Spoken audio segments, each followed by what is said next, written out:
Hey, Salvador Briggman here. Welcome back to the Crowdfunding Demystified YouTube channel. And today I want to go through some of the copywriting hacks and techniques that I use in order to write more effective copy.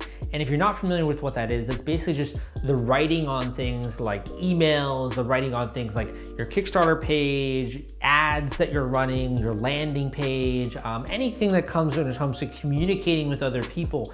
That's what's called copywriting when you're doing it in writing form. And this really translates to whether or not people take action, they get emotionally involved in what it is that you're doing, and by that they feel emotion towards your products, right? And if they actually decide to buy the products. So we're getting into that in today's YouTube video.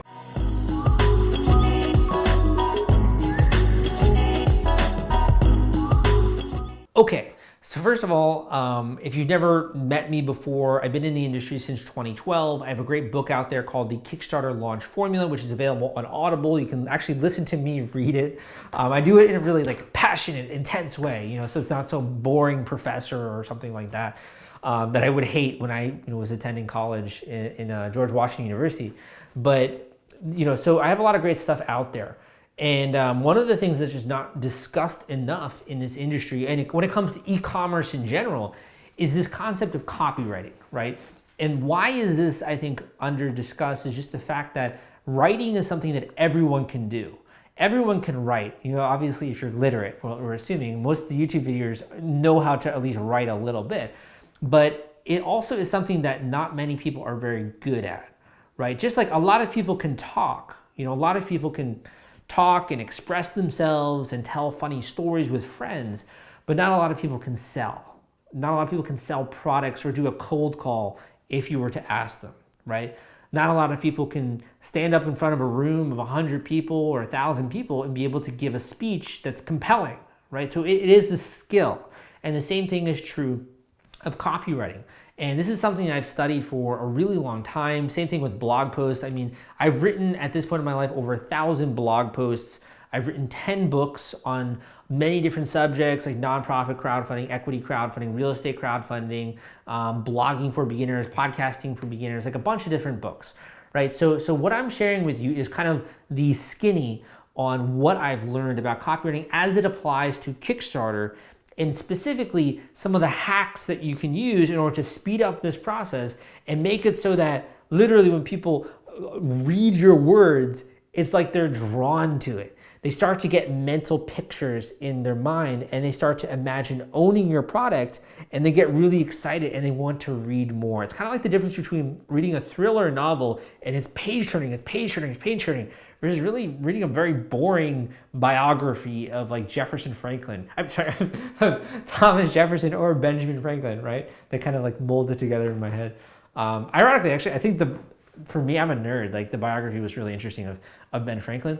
But that being said, let's get right into this. Okay, so the biggest mistake that I see when it comes to copywriting is the actual way in which you describe the product, right? So there's different ways to talk about a product. I don't have a lot of stuff around me, so we're just gonna talk about my iPhone case. I think I've talked about this before in other videos on my YouTube channel, but it's just an easy prop, right? So we have this iPhone case, or we could talk about my Sennheiser microphone right here. There are a lot of great products. So let's just do the iPhone case, okay, because it's easy. So with the iPhone case, we have what the product is. So the product is a case that attaches to the back of your phone to make it, I'm getting into more of the benefits, but it's basically lightweight-ish. It's made of this, it's white, it's kind of rubbery, right? This is what I all call the functionality, where it charges your cell phone, it's these dimensions, it's this weight, it's made out of this material, right? That's basically all engaging the logical part of your brain. Logically, someone might wonder, an engineer, how was this thing made? What materials were it made out of? What technology allows it to charge your phone? What types of phones can it charge? How long do you have to charge the charging case? What is the battery life like? Those are all very logical questions as it relates to the actual product. And usually when I'm talking with a coaching student, that's usually what they've really nailed down really intensely because they are an engineer or designer if they've actually come up with the product. And because they're so close to it, they've been thinking about it for so long, for a year or 2 years. Maybe they prototyped it multiple times. They have so much information, right, when it comes to the actual make and the build of the product. But that's not really the first thing that captures people's attention, and very rarely is it. I can think of some examples, but it's usually not the case. Instead, people tend to be drawn much more towards benefits and promises, and I'm going to get into what those are. So the best thing that you can do is, if you take a sheet of paper here and you have a line down the middle, and on the left side you write functionality, and on the right side you write benefits, okay? And you just kind of put a line there, functionality and benefits. You fill out all the various elements of functionality of the product. So for this case, it's like rubbery. I'm not obviously like a product designer, so I'll just say rubbery. It's this weight, it's this color, it charges this, it allows, let's just say, 10x level charging or whatever the duration is. You write out all of the functionality. And then on the right side, we'll just say in the middle, you're gonna have a sentence that connects each of these functionality with benefits. And that sentence is so that. So for example, rubbery, so that. This weight, so that. Color, so that. Charging time, so that. You're gonna go through this. So on this side, you have all of the functionality, and then you have a bunch of so that's going all down the page. And then on this side is going to be the benefit. Now, this is kind of like what the thing actually can do in your life.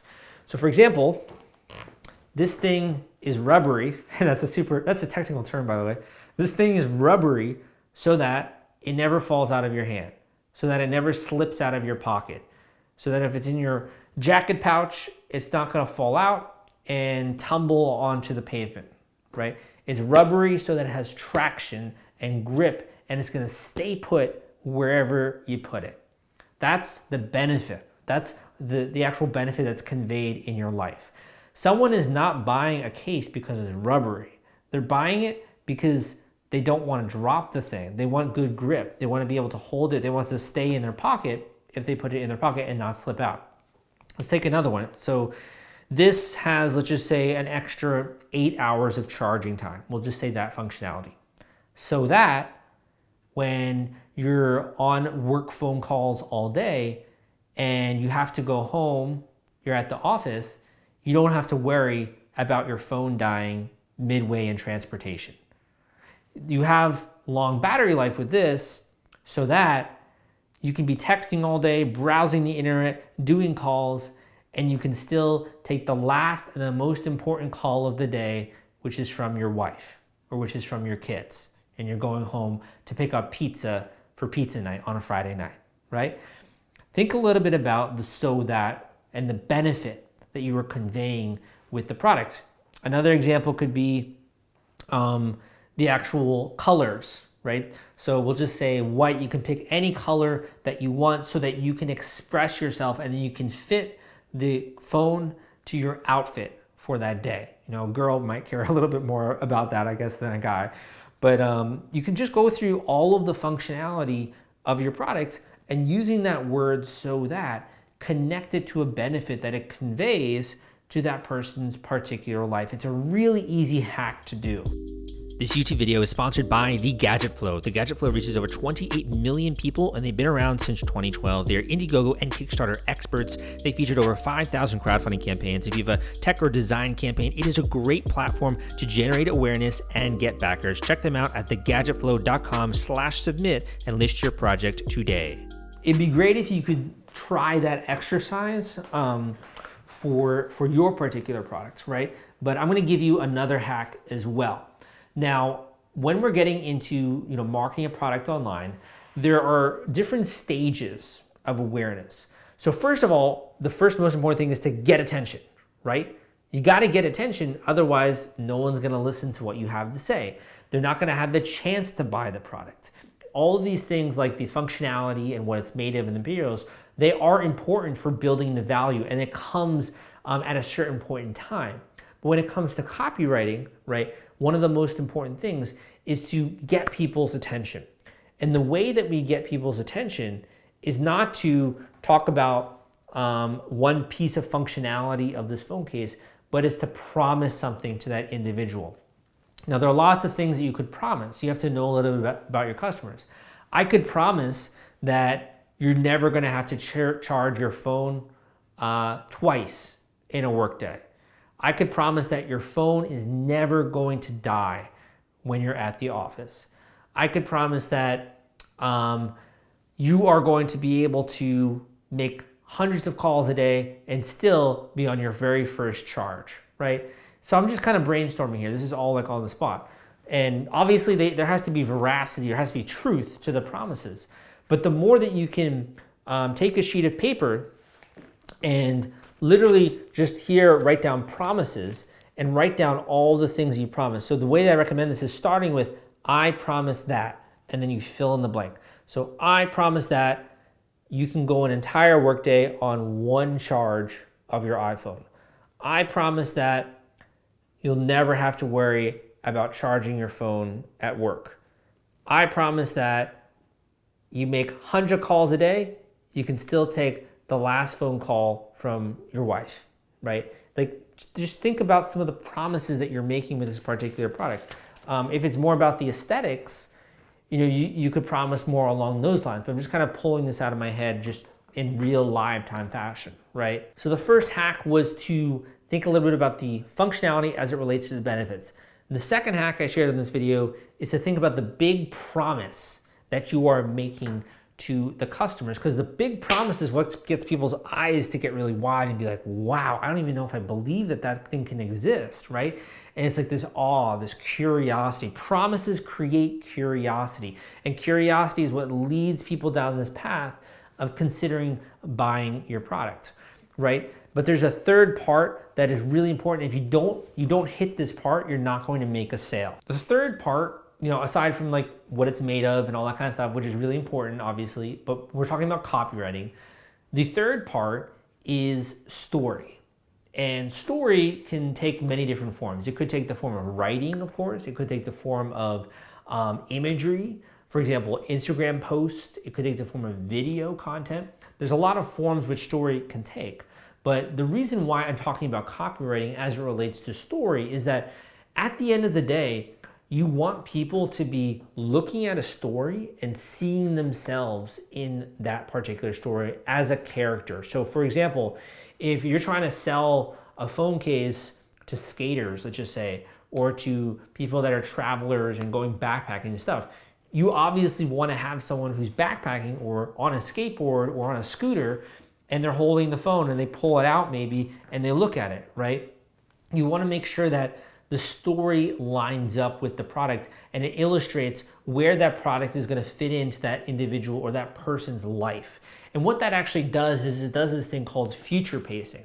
So future pacing is when you virtually begin to own a product in your mind. And you think about yourself wearing the watch, you think about yourself using this bag when you're backpacking, you think about this product when you're on a scooter maybe, if you have a skateboard, using this thing, right? Or having this lens be a part of your camera and all the cool photos and images that you could take with this thing. You start to virtually imagine yourself owning it. And it's almost a little bit subconscious. You don't fully realize it unless you're paying attention to this process. But what that does is it gets you closer and closer and closer to actually making that decision. We see this work so often when it comes to sales, right? If someone's trying to get you to buy a car, they want you to think about the rev of the engine and how your hands feel around the steering wheel and the jolt when you hit that acceleration and all of a sudden you're speeding down the highway at 90 miles per hour, wind blowing in your hair, and you feel like you're freaking 18 years old again, riding this red convertible, right? With the stereo blasting, maybe rock and roll or R&B or whatever music you listen to. Those senses and that feeling of the hot summer sun on your skin and the warm air blowing through your hair, and hearing the music fill the air and just being able to smile knowing that you're alive. Like you're visually starting to imagine that and feel that, and just your hands on the steering wheel and seeing the speedometer and seeing you're going 90 and you don't care because it's freaking fun, right? it's one of those things that allows you to emotionally begin to own that experience. And when you emotionally start to think about a product in that way, you then get closer and closer towards being familiar to it and being like, you know what, I can actually see myself owning this.